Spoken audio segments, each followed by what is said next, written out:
You know, the more I'm around social media and pretty much every other area of life, I find that we spend too much time criticizing and too much time worrying about what someone else is doing.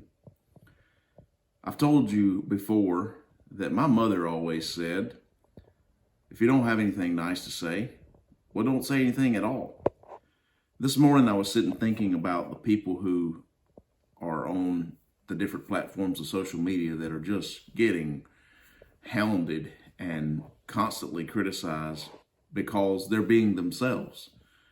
There are times when things are on social media, there are times when things are placed out for the public to see that are wrong. There's no question about it. But a lot of the things, like how to saddle a horse or what type of implement you should use on your tractor, or what the title of the church you go to is, those things sometimes are just inconsequential, especially if the church that you are attending is preaching the truth, or the tractor you are using is getting the job done, or the horse you are saddling is keeping the saddle on it while you're riding it. It just really doesn't matter.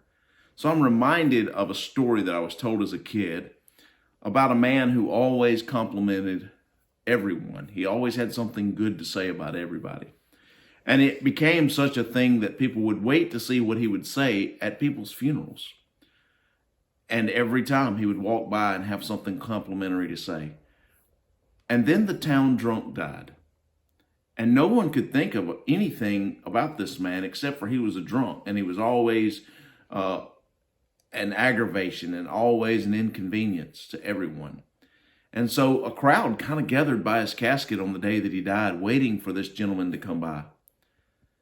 And it's said that the gentleman approached and they had already made up their mind that there's no way he could say anything positive.